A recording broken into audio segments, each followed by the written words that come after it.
Beleza, minha gente? Estamos de volta, certo? Então aqui vamos dar continuidade, certo? Ao assunto de fonologia, onde a gente já fez uma explicação breve na nossa primeira aula, certo? E agora a gente vai dar continuidade e da onde a gente parou, que no caso foi sobre as classificações dos ditongos, certo? Então, continuando o nosso conteúdo de fonologia, nós vamos entender o que agora?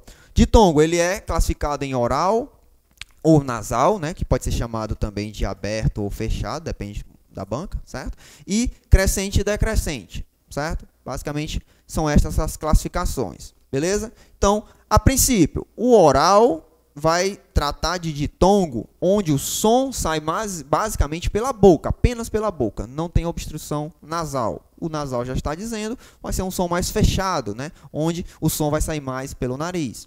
O crescente é quando você tiver primeiro uma semivogal e depois uma vogal, e o decrescente você vai ter primeiro uma vogal e depois uma semivogal. Como assim semivogal? Só sei o que é A, E, I, O, U, vogal. Beleza, realmente, de fato a gente aprende dessa forma. Mas, nas palavras, essas vogais que a gente conhece, ocorre que em algumas palavras elas têm um som mais fraco, algumas dessas vogais, certo? Então, quando isso ocorre, a gente chama de semivogal. Aí a gente já tem que ter em mente o quê? Que as letras I e a letra U, certo? Na maioria das vezes, elas vão funcionar como semivogal. Já a letra A, beleza? A letra A sempre vai ser vogal. A letra A sempre vai ser vogal, independentemente de qual seja a palavra, certo? Então, você já tem aí algo na mente. Porque se viu um A em uma palavra, ali já é vogal. Então, você só vai ficar atento à posição que ela está. Se está antes de outra vogal ou se está depois. É isso? Aí, a partir daqui, a gente vai entender quando que é crescente. Por exemplo, ó, na palavra primário, nós temos o seguinte aqui, ó, primário. Primeira coisa é a separação silábica, para você observar se ficou duas juntas. E aqui ficaram, o I e o O. Não é isso? Então, aqui eu tenho um ditongo. E observe que a gente, quando pronuncia a palavra, ela é dessa forma. Primário. Observe que o O, ele tem um som forte, ou seja, ele é a vogal aqui nesta palavra, ele tem um som mais forte.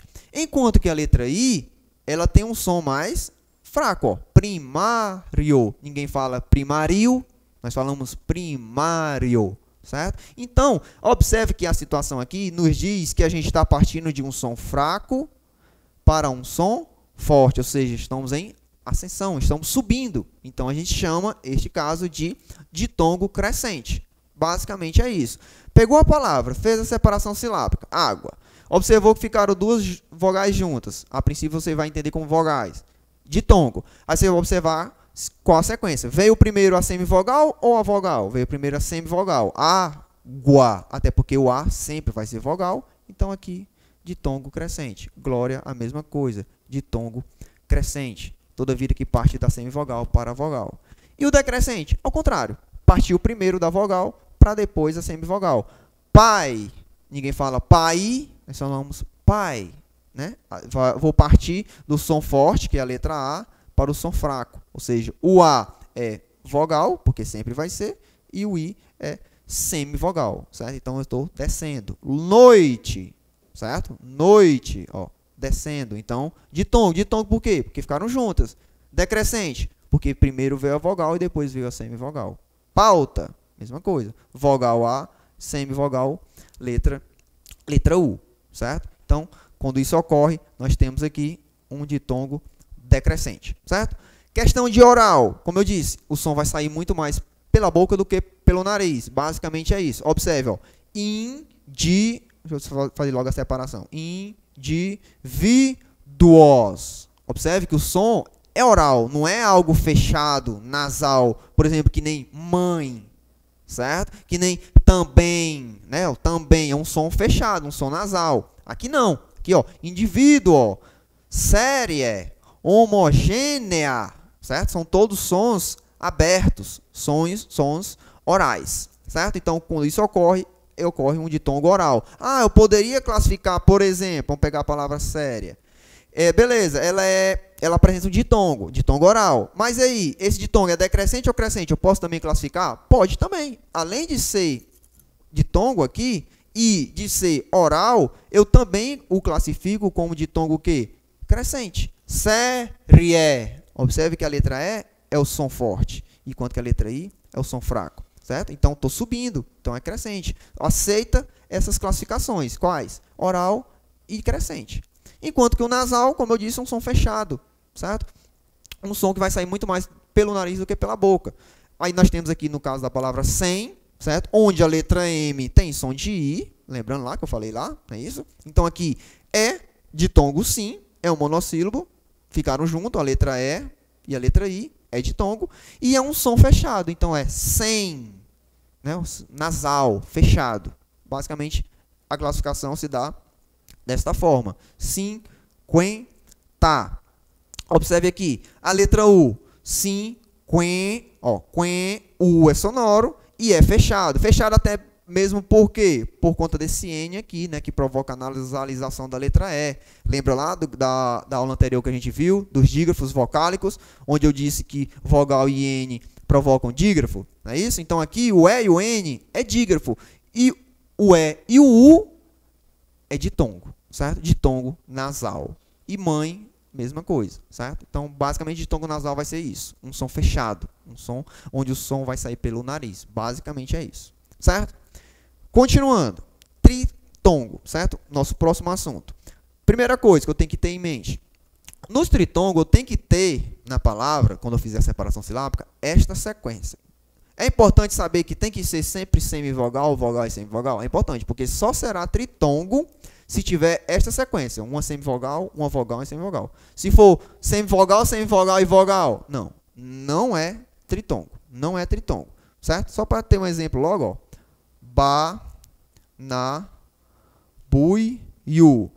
Você olha aqui, a princípio, poxa, eu fiz a separação, você vai imaginar assim, poxa, ba, na, tá tudo junto. Ba, na, bui, yu, de tritongo. Não. Ba, na, bui, yu. O U ficou na outra sílaba, até porque ele está acentuado, ele tem valor de vogal, certo? Então, aqui, você não tem um tritongo, você tem um ditongo. Fique atento a isso. Não é porque você visualiza, por exemplo, a palavra, sei lá, ideia, aí olha aqui e vê, poxa, 3 vogais juntas, tritongo. Não. I, dei e a. Não ficaram juntos, ficaram separados. Na verdade, você tem aqui um ditongo, certo? Fique atento. A sequência é muito importante. Tem que ser semivogal, vogal e semivogal, certo? Então, aqui na palavra Uruguai, observe que isso ocorre, ó. Uruguai. Ficou aqui semivogal mais vogal mais semivogal, que é a letra I. Então, aqui é tritongo. Iguais. Mesma coisa, ó. U, A, I. Observe que dá essa ideia assim, ó, como se fosse subindo e descendo. Ó. Iguais, por exemplo. Iguais. Sobe e desce. Uruguai. Né? Saguão. Certo? Então, aqui, ó, todos são exemplos de tritongo. Aqui, desagüem. Também temos um tritongo. Ah, mas aqui eu tenho a letra M. Não, é o que eu disse, fonologia, o importante é o som. O M tem som de I, ou seja, é como se eu tivesse as letras U, E e I, certo? Juntas na mesma sílaba. Então, aqui U, semivogal, não é isso? O E, vogal, e o I, semivogal. Então, essa sequência nos diz que aqui nós temos um tritongo, certo? No final da palavra, também pode ocorrer com a presença da letra M ou da letra N. Então, também é tritongo. Beleza? Show! A respeito do hiato. O hiato é o seguinte. É quando você faz a separação silábica e fica uma vogal em uma sílaba e a outra vogal na outra sílaba. Basicamente, seria esse o conceito. Então, o encontro de duas vogais em sílabas diferentes. Certo? Então, aqui, incluirão. Aqui nós temos a letra U, ficou numa sílaba, e a letra I na outra sílaba, certo? Então, aqui eu tenho um hiato, certo? Lembrando que as letras, quando estão acentuadas, principalmente a letra I e a letra U, elas vão ser vogais, certo? Se você pega a palavra saúde, o U está acentuado, então ele é vogal, certo? Então, ele vai ficar em uma sílaba sozinha, certo? Outra coisa, não existe na língua portuguesa sílaba onde você tem apenas uma consoante, por exemplo. Não, você vai ter que ter uma consoante e uma vogal juntas, certo? Não pode ter apenas uma consoante, uma presença apenas de uma consoante, certo? Então, aqui, hiato, né? Porque o A ficou numa sílaba e o U noutra sílaba. Lembra que eu falei que o A sempre é vogal? Então, aqui, tem uma vogal, e o U está acentuado, e foi o que eu acabei de dizer, o U ou I acentuado também tem valor de vogal, então aqui tenho também vogais. Ah, na palavra incluir, né, só explicando mais uma vez aqui, o I está acentuado? Tá, vogal, show, realmente, mas o U, eu disse que normalmente era semivogal, mas não é sempre, certo? Observe que aqui o U tem um som forte, certo? Ó, é um som impacto, dá um impacto, tem sua força. Então aqui ele é vogal, ele tem valor de vogal. Mesma coisa vai acontecer na palavra prejuízo, onde o I e o U também tem valor de vogal. País, né? O A sempre vai ser vogal, o I vogal, certo? Então você fez a separação, observou, ficou uma vogal em uma sílaba e a outra vogal na outra sílaba, você tem ali um hiato, certo? Então, você vai ter que praticar, porque às vezes a gente é muito levado na forma como a gente fala, certo? Por exemplo, né, que eu citei lá da palavra ideia.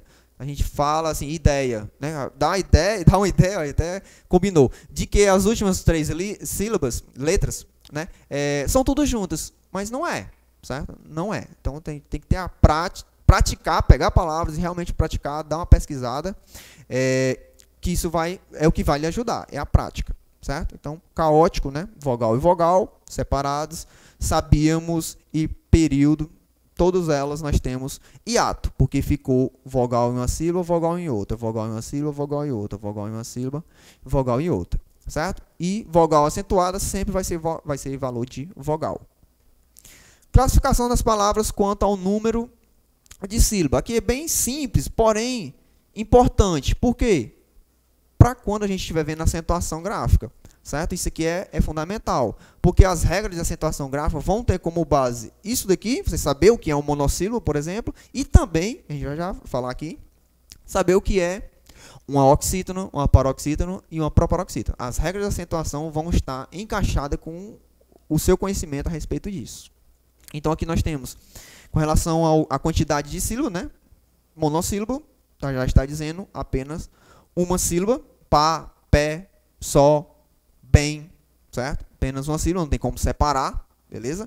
De sílaba já está dizendo 2, tranquilo? 2 sílabas, né? Só, fá, até, si, pó. Então, bem simples também, porém fundamental, né? Trissílaba, 3 sílabas, é isso? Vatapá, garnizé, teclado, tranquilo também. E as polissílabas, onde você vai ter de 4 a mais, certo? Não, depende não importa a quantidade, de 4 para cima vão ser todas polissílabas, certo? Mas é importante saber disso, certo? Porque na próxima aula a gente vai ver acentuação. Então a gente vai basicamente trabalhar com relação a isso daqui, a saber o que é isso para classificar a acentuação das palavras, certo? E aí aqui outra parte também fundamental, é uma parte básica da língua portuguesa? Normalmente é o que a gente vê primeiro. E justamente por isso que é importante, porque é a base. Se você não compreender, não souber de fato o que é uma oxítono, vai lhe prejudicar mais lá na frente, certo? Então, classificação das palavras quanto à sílaba tônica. Lembrando que toda palavra da língua portuguesa tem uma sílaba tônica, certo? Ah, a palavra só tem uma sílaba, a palavra sol. Beleza, ela é a sílaba tônica. Basicamente é isso. Toda palavra da língua portuguesa tem uma sílaba tônica. Tem questões sobre isso também, certo? Então, fique com isso na mente. Vamos lá. Oxítono, onde a última sílaba, certo? É a sílaba tônica, ou seja, é a sílaba forte. É onde você dá mais tonicidade. Por exemplo, café. Ninguém fala café. Nós falamos café. Né? Aqui eu coloquei até em destaque, você vê que é mais forte. É um som mais impactante. Rapaz. Escritor. Ninguém fala escritor ou escrito. Ninguém fala escritor, certo? Então, sílaba tônica é a última. Ela é, então, uma oxítona. Sílaba tônica é a penúltima, ou seja, antes da última. Então, ela é uma paroxítona. Mesa, certo? Lápis. Montanha. Observe que aqui é a última, aqui é a penúltima. Imensidade, certo? Então, toda vida que você observar que a sílaba tônica é antes da última, você tem aí uma paroxítona. Enquanto que a proparoxítona, a sílaba tônica é antes da penúltima, certo? Então, fique atento para não confundir. Ah, é antes da penúltima. Então, é a primeira que inicia a palavra? Não. pode ser a primeira, como na palavra árvore. Mas na palavra quilombo, nós temos aqui a primeira sílaba como sendo essa daqui, qui. Né? Não é que você vai ter na minha paroxítona, é a primeira sílaba que inicia a palavra. Não. É a sílaba que se encontra antes da penúltima. Ou seja, quilômetro, última, penúltima, antepenúltima. Certo? Aqui, coincidentemente, é a última, é a primeira que inicia, né? E aqui, mais uma vez, a penúltima sílaba. Certo? Beleza? Então, aqui, ó, só recapitulando essa parte de fonologia. Certo? Fica atento, porque fonologia, dificilmente não vai ter uma questão sobre fonologia, certo? E o último curso que houve agora, recentemente, teve questões sobre fonologia. As bancas gostam muito. E qual o modelo de questão de fonologia? Contar os dígrafos e os fonemas, certo? Então, pratique. Pegue palavras, conta a quantidade de letras e identifica a quantidade de sons, de fonemas. Para você saber a quantidade de sons, você tem que ter em mente o quê? Os dígrafos, a presença dos dígrafos. É isso que vai ajudá-lo a reconhecer quantidade que você vai ter de sons e de letras, certo? E sobre a parte de encontros vocálicos, são quais? Ditongo, tritongo e ato, é aquela parte onde você vai tratar, vai ser muito importante, melhor dizendo, né, a separação silábica, certo? Então, pratica a separação. De que forma? Pronunciando a palavra. Certo? Sabendo em mente que você já, o que é que você já sabe? Que a letra A sempre vai ser vogal, ou seja, você sempre vai dar um som forte a ela. A letra U, a letra I, normalmente tem um som fraco. Quando é que elas vão ter som forte? Não é sempre, mas quando é? Quando elas estiverem acentuadas. Então, se deparou com a palavra saída. Saída tem um acento. Então, ali o I é vogal, tem som forte. Então, ele pode ficar sozinho numa sílaba. Então, ele pode fazer hiato com a sílaba anterior. Está entendendo? Então, é a prática. Aqui eu estou dando para vocês, digamos assim, a base, o início, o direcionamento. E aí, a partir daqui, você vai aprofundando, vai pesquisando. E caso haja alguma dúvida, estamos aqui justamente para quê? Para ajudá-lo, certo? Para sanar essas dúvidas e deixá-lo ainda mais preparado para o que você tiver em mente, né, os concursos da vida, que vão levá-lo a uma estabilidade, com certeza, né, uma estabilidade aí no meio social, sobretudo nos dias atuais. Não é isso, gente? Então, a próxima aula, né, a gente vai ver acentuação gráfica, certo? Então, dê uma revisada no conteúdo de hoje e na próxima aula a gente vê acentuação gráfica, certo? Tudo de bom, ótimo estudo para vocês. Até o próximo encontro. EPP Concursos, fica com a gente. Valeu, gente.